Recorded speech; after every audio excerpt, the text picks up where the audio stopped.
കോൺഗ്രസ് കാസർഗോഡ് ജില്ലാ കമ്മിറ്റിയുടെ നേതൃത്വത്തിൽ ലീഡർ കെ കരുണാകരൻ അനുസ്മരണം സംഘടിപ്പിച്ചു. KPCC general secretary advocate Sony Sebastian ഉദ്ഘാടനം ചെയ്തു. ദിസ് ന്യൂസ് സ്പോൺസർഡ് ബൈ ഗുണമേന്മയോട് കൂടിയ ഉൽപ്പന്നങ്ങൾ മിതമായ നിരക്കിൽ Sreekrishna hardwares MG road Kasaragod. Nedumbassery airport, Ezhimala നാവിക അക്കാദമി ഉൾപ്പെടെ കേരളത്തിന്റെ അടിസ്ഥാന വികസനത്തിന് അടിത്തറ പാകിയ നേതാവും കേരളത്തിന്റെ കാർഷിക വ്യവസായ മേഖലകളിലെ സമഗ്ര പുരോഗതിക്ക് വേണ്ടി ഒട്ടനവധി സംഭാവനകൾ ചെയ്ത മികച്ച ഭരണാധികാരിയുമായിരുന്നു ലീഡർ കെ കരുണാകരനെന്ന് KPCC general secretary advocate Sony Sebastian പറഞ്ഞു. കാസർഗോഡിന്റെ പിന്നോക്കാവസ്ഥ പരിഹരിക്കുന്നതിനു വേണ്ടി ജില്ല അനുവദിച്ചതും ലീഡറുടെ ഭരണകാലത്തായിരുന്നു.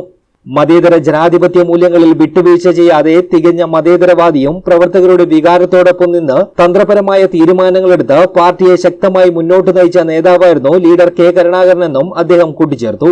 ജില്ലാ കോൺഗ്രസ് കമ്മിറ്റിയുടെ നേതൃത്വത്തിൽ DCC ഓഫീസിൽ ലീഡർ കെ കരുണാകരന്റെ 14ാം ചരമവാർഷിക ദിനത്തിൽ അദ്ദേഹത്തിന്റെ ഛായാചിത്രത്തിന് മുന്നിൽ പുഷ്പാർച്ചനയ്ക്ക് ശേഷം നടന്ന അനുസ്മരണ യോഗം ഉദ്ഘാടനം ചെയ്ത് സംസാരിക്കുകയായിരുന്നു അദ്ദേഹം. ഗവൺമെന്റ് അനുവദിച്ച 5 ലക്ഷം രൂപയുമായിട്ടാണ് വിമാനത്താവളത്തിന്റെ പ്രവർത്തനം ആരംഭിക്കുന്നത്.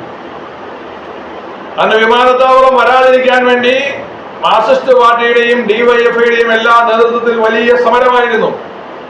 അന്ന് DYFIയുടെ സംസ്ഥാന സെക്രട്ടറി ആയിരുന്ന പിന്നീട് മന്ത്രിയായ ശ്രീമാൻ S. ശർമ്മ അദ്ദേഹം പറഞ്ഞു, എന്റെ ശവശരീരത്തിൽ ചവിട്ടി മാത്രമേ എറണാകുളം വിമാനത്താവളത്തിൽ, നെടുമ്പാശ്ശേരി വിമാനത്താവളത്തിൽ വിമാനം ഇറങ്ങാൻ വേണ്ടി സമ്മതിക്കുകയുള്ളൂ, ഒരു കാരണവശാലും ഇവിടെ വിമാനത്താവളം ഉണ്ടാക്കാൻ സമ്മതിക്കില്ല എന്ന് പറഞ്ഞുകൊണ്ട് വലിയ പ്രക്ഷോഭങ്ങളുടെ കാലഘട്ടമാണ്.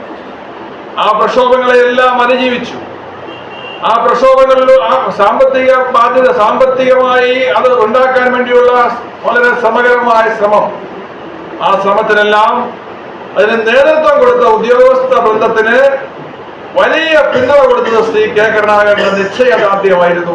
വിമാനത്താവളം യാഥാർത്ഥ്യമായി.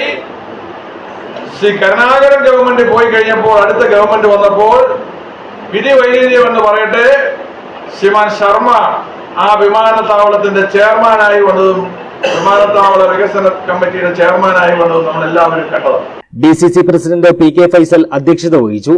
UDF ജില്ലാ convener A. Govindan Nair, KPCC secretary K. Neelakandan, DCC ഭാരവാഹികളായ BP Pradeep Kumar, KP Prakashan, CB James, M. Kunhambu Nambiar, Mamuni Vijayan, Geethakrishnan, Dhanya Suresh, നേതാക്കളായ R. Gangadharan, K. Khalid, KV Bhakthavathsalan, T. Gopinathan Nair, M. Rajeevan Nambiar, Karthikeyan Periya, Mini Chandran, A. Vasudevan, Khader Maniya തുടങ്ങിയവർ സംസാരിച്ചു. News bureau, Kasaragod.